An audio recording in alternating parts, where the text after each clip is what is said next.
Subscribe कीजिए हमारे channel को और बेल आइकन को दबाइए हमारी लेटेस्ट वीडियो सबसे पहले देखने के लिए।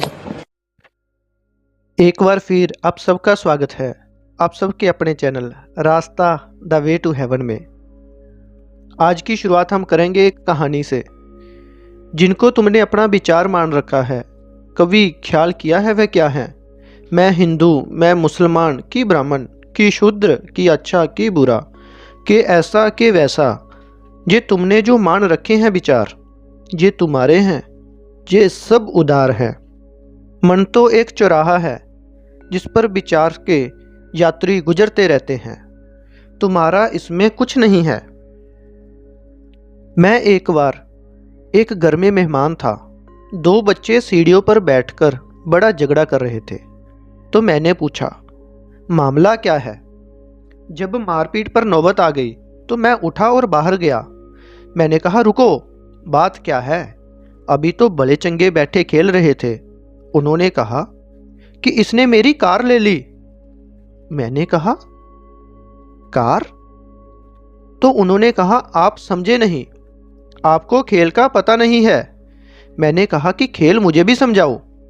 तो उन्होंने कहा, बात यह है कि रास्ते से जो कारें गुजरती हैं, जो पहले देख ले वह उसकी।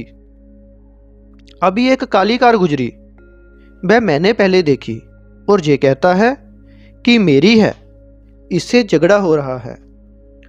अब सड़क से कारें गुजर रही हैं और दो बच्चे लड़ रहे हैं कि किसकी है और बंटवारा कर रहे हैं। कार वालों को पता ही नहीं कि जहां मुकदमे की नौबत आ गई, मारपीट की हालत हुई जा रही है।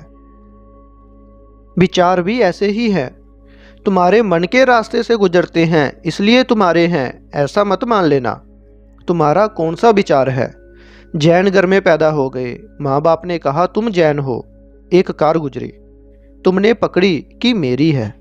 मुसलमान के घर में रख दिए गए तो मुसलमान हो जाते, हिंदू के घर में रख दिए होते तो हिंदू हो जाते।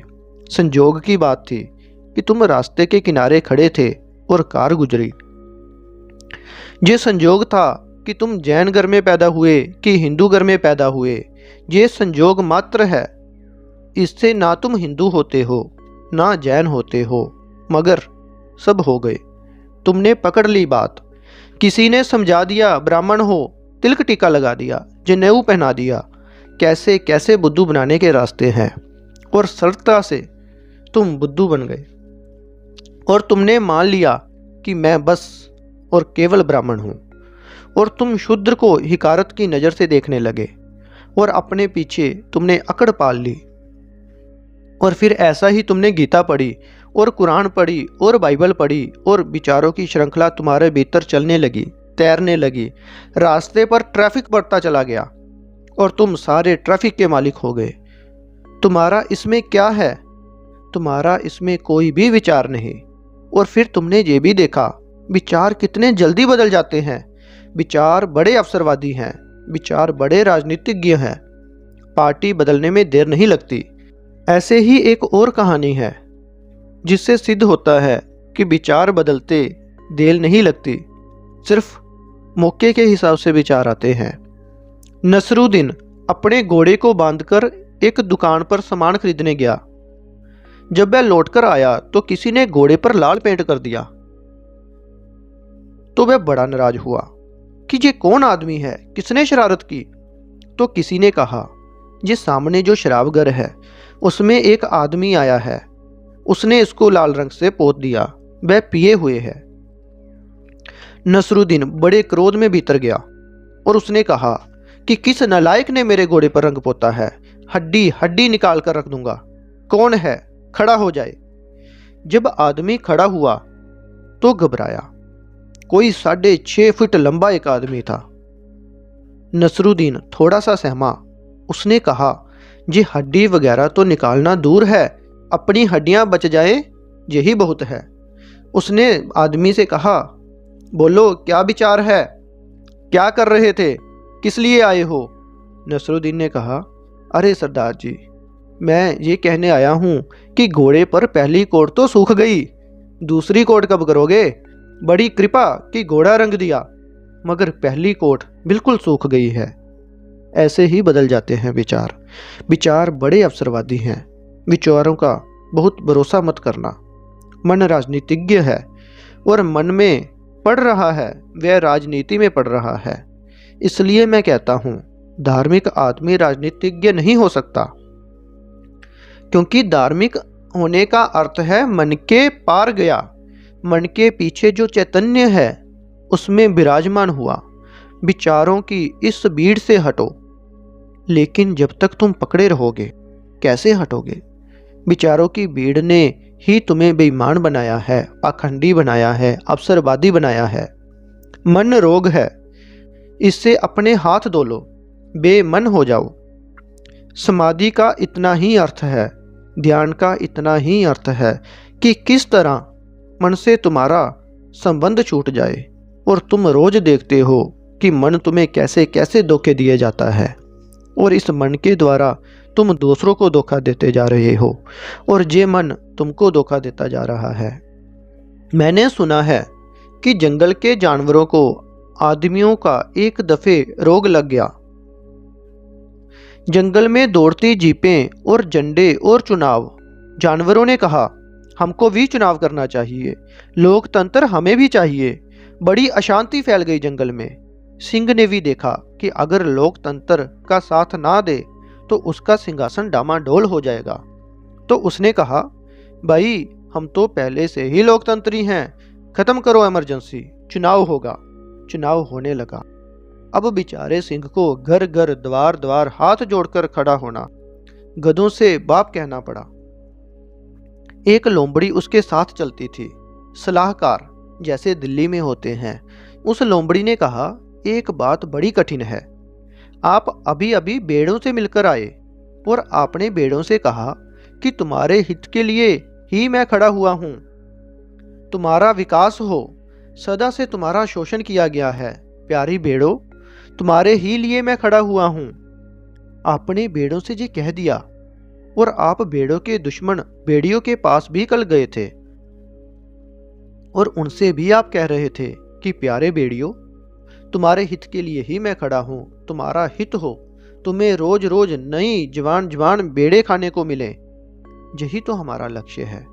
तो लोमड़ी ने कहा ये तो ठीक है कि इधर तुमने बेड़ों को भी समझा दिया, बेड़ियों को भी समझा दिया, और अगर अब दोनों कभी साथ साथ मिल जाएं, फिर क्या करोगे?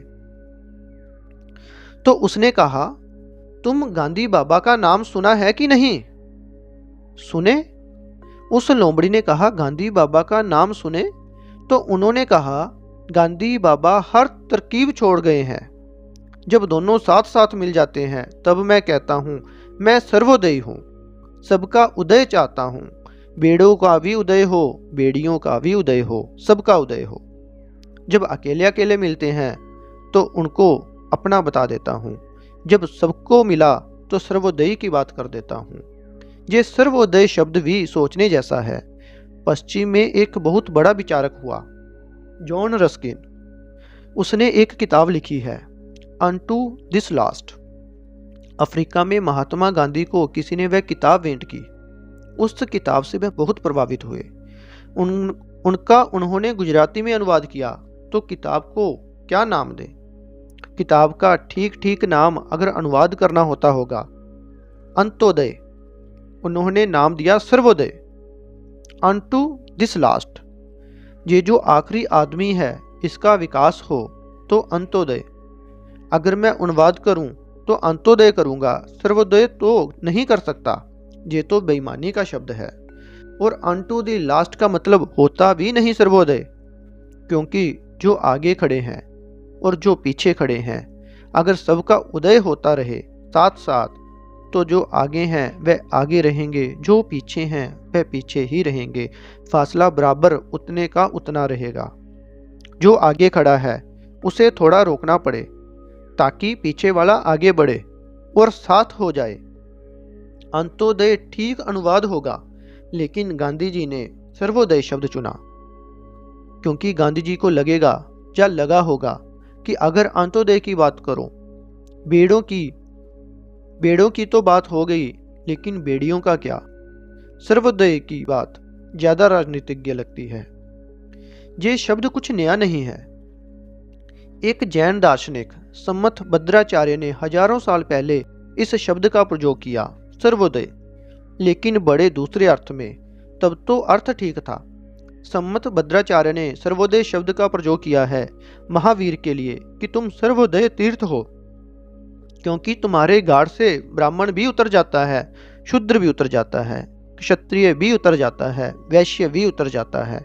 तुम्हारा तीर्थ सबके लिए है। ये तो ठीक था, ये धार्मिक अर्थ था सर्वोदय का, लेकिन गांधी ने उन राजनीतिक अर्थ दिया और अंत्योदय का सर्वोदय में बदल दिया। लेकिन तुम एक मजे की बात देखोगे, पार्टी कोई भी हो, पुरानी की नई, पार्टी कोई भी हो, लेकिन सब कहेंगे महात्मा गांधी के अनुयायी है। तो बात है गांधी बाबा में, समय पर काम पड़ते हैं, कुछ तरकीब है अवसरवादिता के लिए सुविधा है। तो शेर भी कहता है कि मैं जब दोनों के साथ साथ मिल जाता हूं तो सर्वोदय की बात करता हूं। तुम अपने मन को जांचो, तुम बड़ी राजनीति अपने मन में पाओगे। तुम चकित होगे देखकर कि तुम्हारा मन कितना अवसरवादी है। जब जो तुम्हारे अनुकूल पड़ जाता है उसी को तुम स्वीकार कर लेते हो। जब जिस चीज से जिस तरह शोषण हो सके तुम वैसा ही शोषण कर लेते हो। जब जैसा स्वांग रचना पड़े वैसा ही स्वांग रच लेते हो। अगर ऐसा ही चलता रहा जे स्वांग रचने का खेल, तो आत्मबोध कभी भी नहीं हो सकेगा। कितने तो स्वांग तुम रच चुके हो। कभी जंगली जानवर थे, कभी वृक्ष थे, कभी पशु पक्षी थे, कभी कुछ, कभी स्त्री, कभी पुरुष। कितने स्वांग तुम रच चुके हो अनंत अनंत यात्रा पथ पर। कितने विचारों के चक्कर में तुमने कितने स्वांग रचे, कितनी जोनियों में तुम उतरे, और अभी भी चक्कर जारी है। तो बुद्ध कहते हैं जो मन से मुक्त हो गया वह आवागमन से मुक्त हो गया, क्योंकि मन ही तुम्हारा आवागमन को चलाता है। मन चलता है और तुम्हें चलाता है।